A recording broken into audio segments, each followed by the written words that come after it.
So, Diana, do you have any advice for somebody who is willing to join the U.S. Navy? Any advice? Should you go for it? Should you not go for it? So my advice is when you come with the degree back at home, send it to WES, World Educational Services, so that they can evaluate your certificates or your degree or whatever. And then I would recommend that you join as an officer as opposed to joining as an enlisted, so that you can be a step ahead. So those are the things that I kind of did for me not to start at E1, but I should have done it for me to just join in as an officer. So, hello, you're my first guest in this YouTube channel. I'm so honored for your time. You know, here time people don't get it that easily, so I really appreciate you. So, welcome to my YouTube channel. Introduce yourself, tell my guests who you are, your background, and why we are here. So my name is Diana Amimo. My background, born and raised in Kisumu. Went to school at Shah Primary School. Then finished my primary school at St. Colunga's in Ahero. Then went to high school at Nyakach Girls High School. Okay. Nyakach. Nyakach. I normally hear about Nyakach as a good school. So after Nyakach, where did we go? So after Nyakach Girls, then I was just, I'm done with high school. I don't want any stress with books. So I decided to venture into au pair. Okay. Yeah, one of my cousins, actually, she was also in Nyakach. She's called Maggie. She's in Germany right now. She's been an au pair. She was an au pair, and now she lives in Germany. So she's the one who kind of... Till today? Yeah, till today. So she kind of sold the idea to my mom, and that's how I ended up going. So yeah, au pair is a program, cultural program. You get a host family. They can pay for you your tuitions, to elevate yourself. If you decide to stay in the country, you can stay. So if you hear about au pair, you should grab that chance. Au pair is not like going to the Gulf countries, because most of you are scared of going to Gulf as a housemaid, which I know people don't go there willingly. So au pair is not like that. Au pair is something which is recognized by the government. You work only 3 days per week. I believe 8 to 10 hours per day, and then the rest of the 4 days you're free. You can go to university, you can do anything you want to do, you go to college, and then I believe after 1 year you can decide to stay or to leave the country. In the US, Kenya is not one of the countries which are eligible for au pair. It is only South Africa and Zimbabwe for au pair in the US. I don't know about Europe. I believe Kenya is still eligible. Okay, so now we are from au pair. So where did we go next? So then from au pair, which I did for 1 year, I went back to Kenya. How was Germany? Yeah, and then I went to India. And then you went to India. So how was Germany? How was your host family? Did you go? Do they take you to college? What did they do to you? So Germany, pretty much, it's kind of like an exchange program, as you just stated. I had to go for classes in the evening for Germany, just for me to, because the knowledge that I came with from Kenya was just, a little bit, just for you to ask for salt here and know your directions. Yeah. But then when I went to Germany, I was going for classes, evening classes for Germany classes, which was good. And that was the first time I experienced winter. It was way too cold for me. Though I carried warm clothes, but it was really, really, really cold for me. Okay.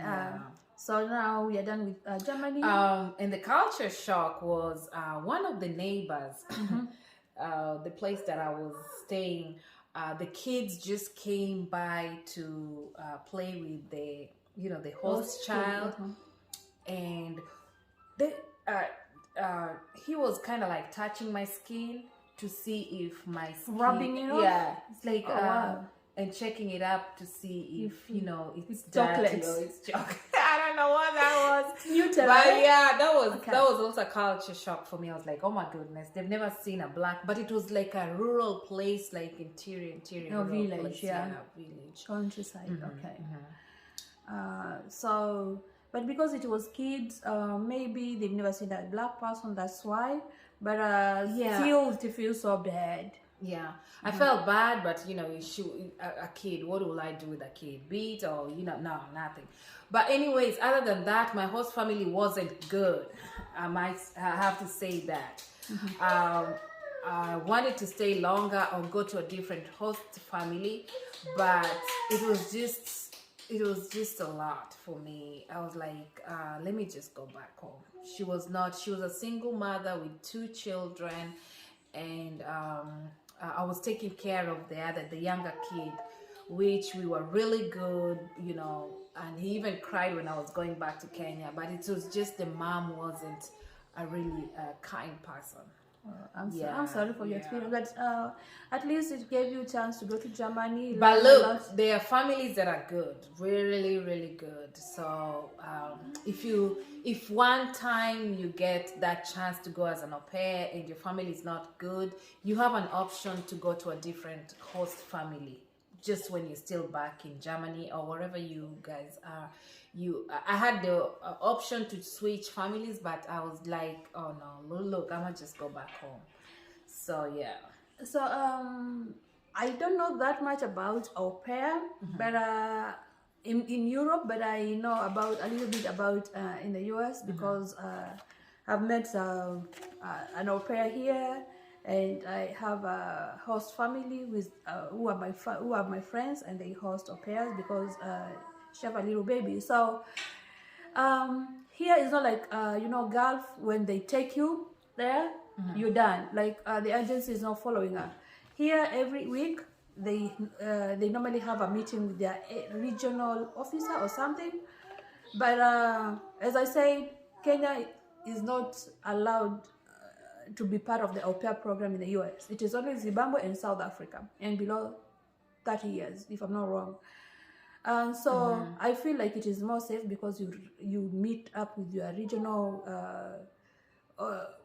officer every week, and they come to your host family. They check your room. They check everything. They sit you down. What do you eat? How many hours are you working? How many days? Which should be 3 days per week. So I feel like here it is more safe. But I don't know about Europe. But I know some of my relatives who have gone, and they did a good job, and they're still there too. Okay, so now we are from Europe. Where did you go next? So then that's when I decided to, just reevaluate my life and, look at my future. And I decided to go back to school, to college. So then I went to India. You went to India. What did you do in India, and which university was this? I went to India to pursue a bachelor's degree in BCom. Went to Spicer College at first, and I just did not like, I don't know if it's staying in the hostel or something, but we just moved. My cousin and I moved, and we went to Symbiosis, which is affiliated with Pune University. Okay.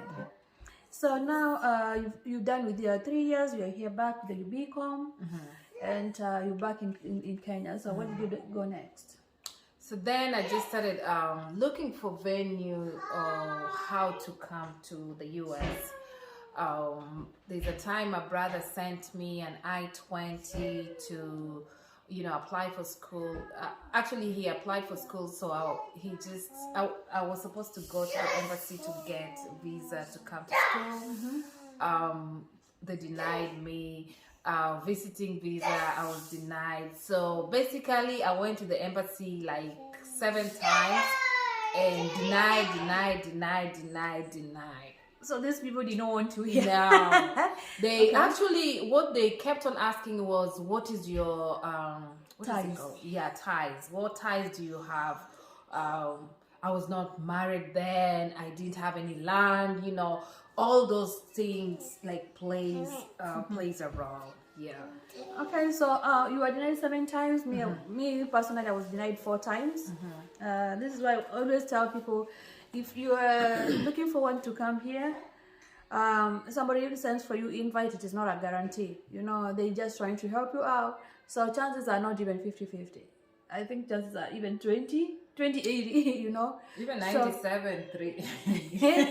yeah, like but this is why you can be denied visit visa, you can be denied to come to college or university, but there are other different ways. That's why you should stay in this channel, because different people will tell us how they came here. So now you are denied 7 times. I understand you are denied even for your brother's wedding. They only you were applying together with your mom, and they chose your mom only, and they denied you still. So what next? Because you are in the US now.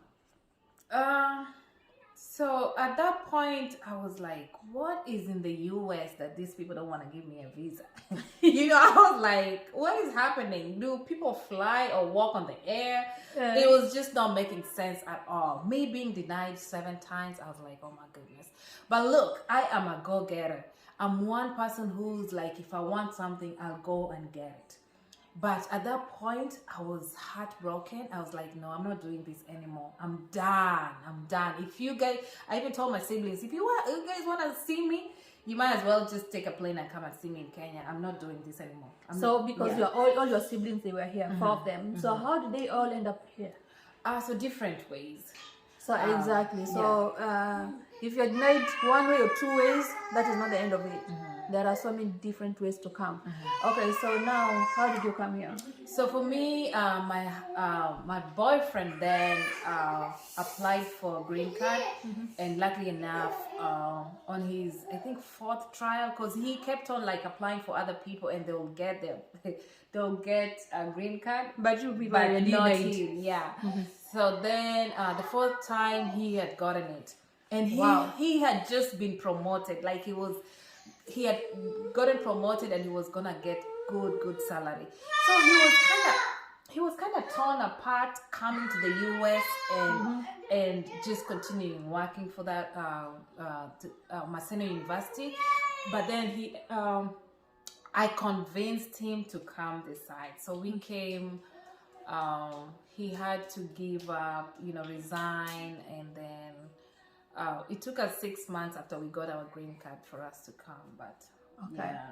So one thing about me, I didn't know that green card works. I will not lie. I've maybe tried once or twice, but once I came here, I've seen so many people who have come through a green card. So it is advisable you keep on trying the green card lottery.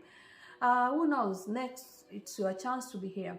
So now these people who normally apply for others, I think it was just sent to God, because if he got the first time, you will not. When you get here, you will not have time to keep on applying for people. So he had to pave ways for others, and then he can follow them. So that was. But he still does, anyways. He still does for people? He still applies for people from this end. So next time, I'm bringing my people. I'll bring at least 2 or 3. Now you came after 6 months. So we have people who think when you get a green card, these people have gotten those questions too much. Like they pay for you each and everything. You get a house, they've looked for you a house, they've done. So actually the government, does it really pay for you? No. Because I know the truth, but I just want to hear from you because you came with a green card. No. Yeah. So the government does not do anything. All they're gonna do is give you the green card. Actually, from Kenya, you're not coming with a green card. Okay. From Kenya, your passport is just stamped that you've gotten a visa to come to the US. Okay. And then the embassy will know that you're coming through the green card. Okay. Right. So, and once you come here, then you're gonna go to the Social Security, and then all the green card stuff will be taken care of from Kentucky. So you have to know that when the government grants you green card, when you come here, it is up to you to look for a host or to know how you're gonna stay here. One thing good about green card, when you get here, you don't have to look for makaratasi. You don't have to do none of that. You are ready to work as soon as even from tomorrow. You just apply for jobs. So I think the best way to come to the US is a green card, because once you enter, okay, it is also good to go with a visitor's visa, but once you enter visitor's visa and you intend to relocate and you change your mind, I have to stay here, still you cannot work. You will have to look for ways, even to drive. You cannot drive with a visitor's visa. So now take us about your journey in the US. You have arrived. What are we doing next? So we arrived, and our host was my husband's cousin. They really kept us well, and I really do appreciate them. So we arrived, and we don't have a job. Your husband has quitted a very good paying job. Very good paying Yeah, job. you are jobless. And it's not like we had applied, coming so that there's a job like waiting for us. Nothing like that. So when we came, my brother was in the military then, and he just kind of like sat me down and told me the way. He just said one of the ways for you guys to stand on yourself is if you join the military and then get the benefits, the medical benefits and educational benefits, and just a stable job once you getting settled here. Okay. So I decided to join the military. Started working out, and then did my ASVAB, and I joined the military. So tell us, what is this ASVAB? ASVAB. So ASVAB is kind of like an entrance test for the military. Yeah, for you to get into the military. So does this test, does it apply only if you are joining Army, Navy, or Air Force? Is it the same test, or they it's have the same? It Yeah, is it's the same test. Yes. Okay. Yes. How long does it take for you now to go to boot camp? You've seen the recruiter. Yeah. You have started working out. Now you are going to see the recruiter. How long do you take?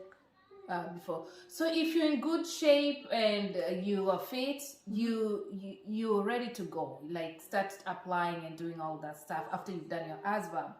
But then it took me a while because I had to work out to kind of lose my baby fat.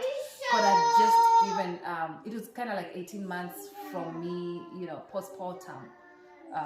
Yeah. Okay. Mm-hmm. So now you are leaving a small baby. You are going to this boot camp. There is no phones there. There is no means of communication. Mm-hmm. You are leaving the baby there with your husband or your mom or your family. I left my baby with my husband. Okay. Yeah.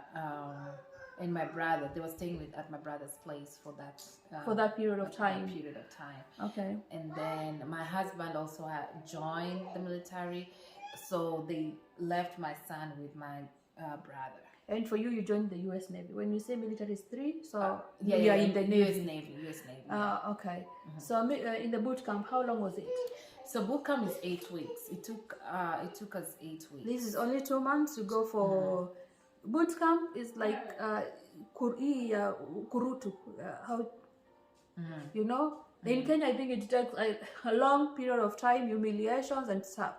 But here in the U.S., it only takes 2 months.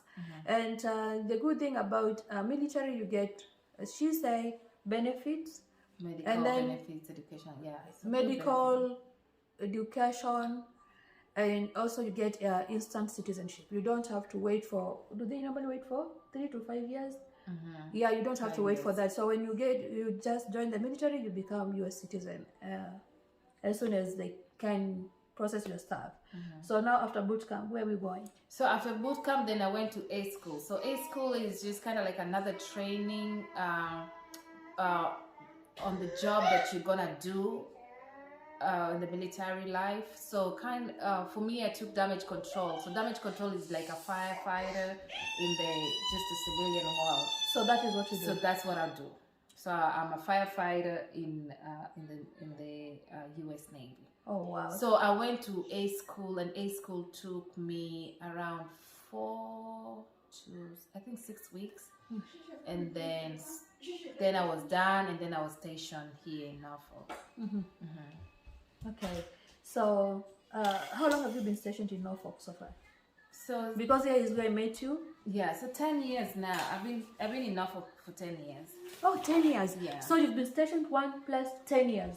Actually 9 years, I'm sorry. 9 years. So it is possible yeah.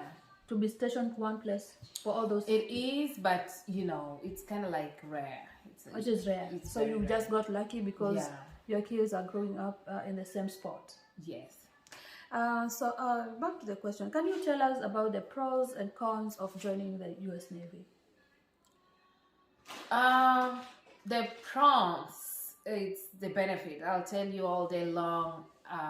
Is the benefit, but also those benefits you can get them in other jobs. It's just not the military.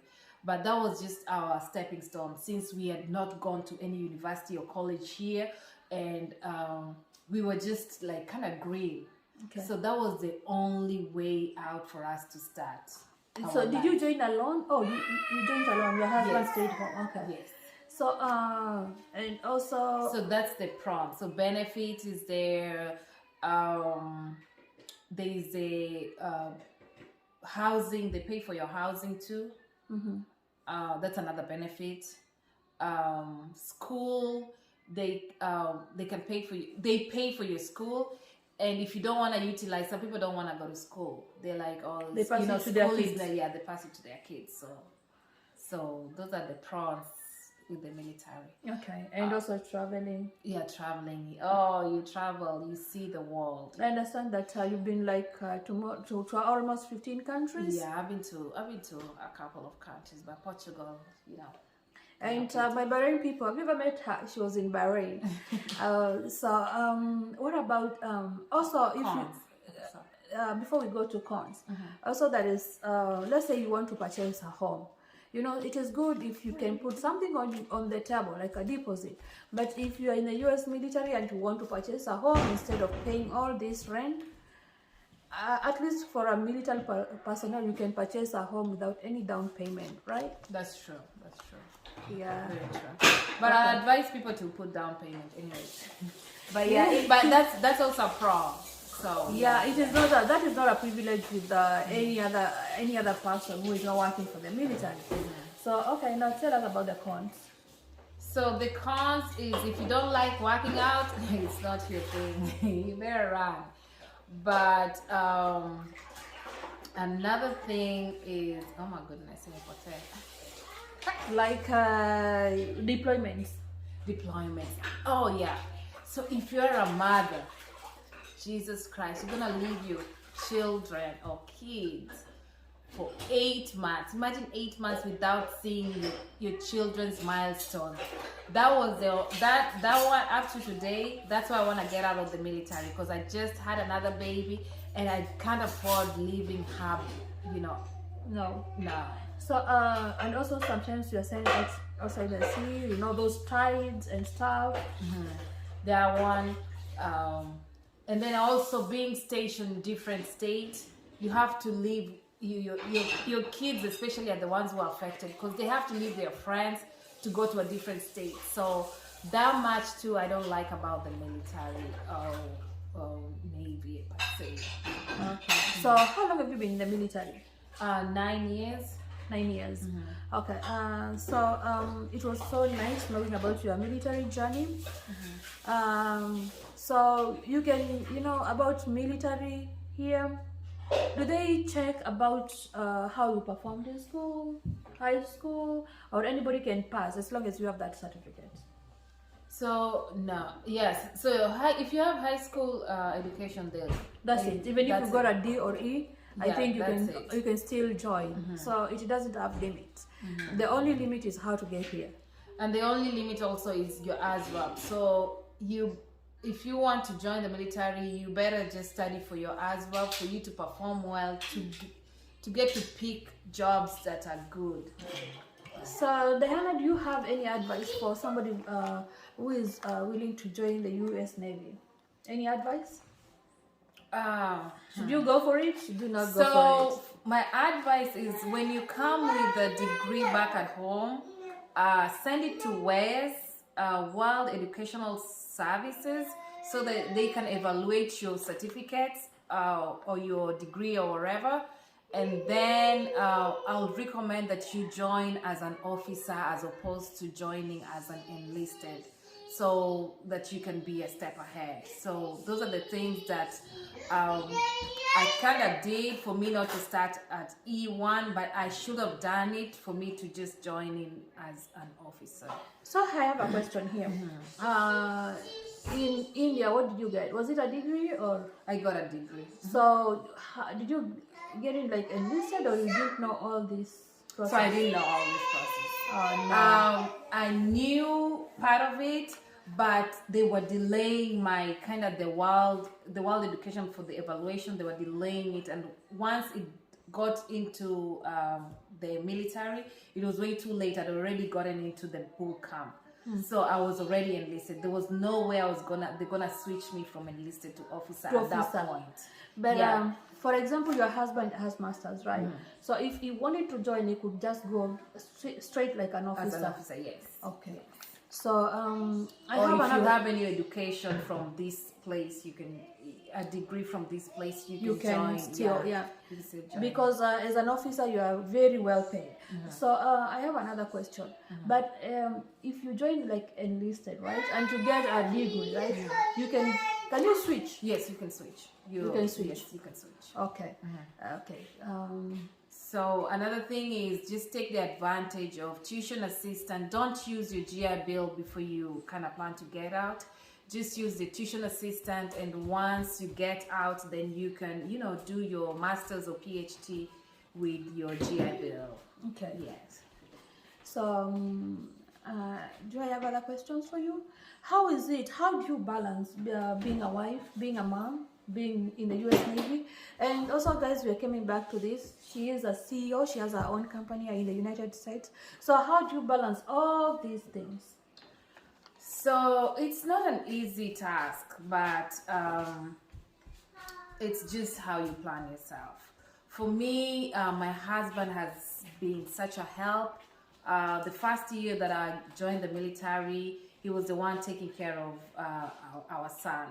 So he kind of played a really big role. He was the mother and the father for Halem for a while. Then I went through deployment. He was still, working and also taking care of Halem. He kind of homeschooled Halem for some time too.